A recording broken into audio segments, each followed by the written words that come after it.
William James approached prayer the way he approached everything, with fierce curiosity, radical empiricism, and a complete refusal to decide in advance what he would find.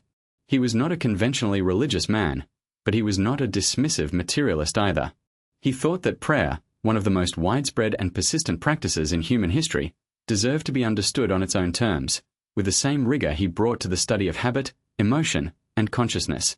What he found, documented most fully in the varieties of religious experience, was that prayer, whatever its ultimate metaphysical status, produces real and significant psychological effects.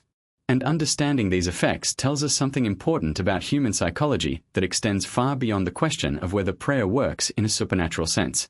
James identified several distinct functions that prayer serves in the psychological economy of the person who prays. The first and most fundamental is attentional. Prayer is a practice of focused attention. To pray, whether verbally, silently, in formal liturgical language, or in spontaneous personal communication, requires directing consciousness towards something beyond the immediate concerns of the moment. It requires holding a particular orientation of mind, reverent, receptive, intentional. This is, in James's framework, attention training of the highest order. Consider the contemplative traditions of prayer, the centering prayer of Christian mystics, the Sufi dhikr, the Jewish hitbonut, which are explicitly designed to sustain focused attention on the presence of the divine. These practices, whatever their theological content, are functionally very similar to what modern secular meditators call open monitoring or loving-kindness meditation. The attention is trained toward a particular quality, presence, receptivity, love, and repeatedly returned there when it wanders. The psychological mechanism is essentially identical to mindfulness practice, and the measured effects are similarly positive. The second function James identified is what he called the expansion of the self. In petitionary prayer, praying for others, praying for guidance, praying for the world, the boundaries of ordinary self-concern are temporarily expanded. The praying person is, by the very grammar of prayer, oriented towards something beyond themselves. This expansion of concern, James believed, has real psychological effects. It temporarily dissolves the contracted, anxious quality of self-focused consciousness and replaces it with something more spacious and less urgent. This is not metaphysics. It is a description of what happens experientially when attention moves from self to other, from the personal to the transpersonal. The third function is surrender. Many prayer traditions include a formal element of yielding. Not my will but thine be done in the Christian tradition. Similar formulations exist in virtually every other tradition. James found this psychologically interesting precisely because surrender is so psychologically costly for most people. The habitual stance of the modern self is control, managing outcomes, optimizing circumstances, maintaining the illusion of autonomy. The formal practice of surrender, of acknowledging that some things are beyond our control and choosing to release rather than grasp, is, James believed, psychologically therapeutic in ways that are independent of its theological content. Modern research supports this.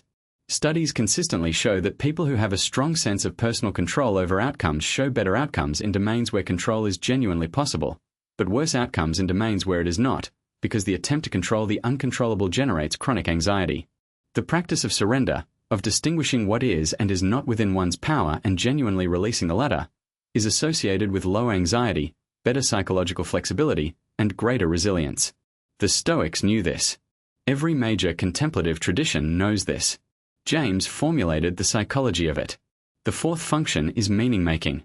Prayer, in most traditions, situates the individual life within a larger narrative of meaning, one in which events have significance beyond their immediate occurrence, suffering has purpose, and the individual is held within a larger order. James observed that this sense of being held, of not being alone in the universe, of mattering to something beyond the social, has profound psychological effects. It does not eliminate suffering, but it transforms the experience of suffering, giving it a frame within which it can be integrated rather than merely endured. For secular readers, the obvious question is, what are the functional equivalents?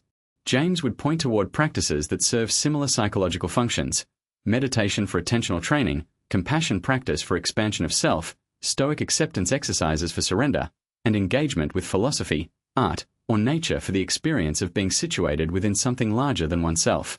These are not identical to prayer, but they address the same psychological needs that are real, deep, and not going away regardless of one's religious commitments.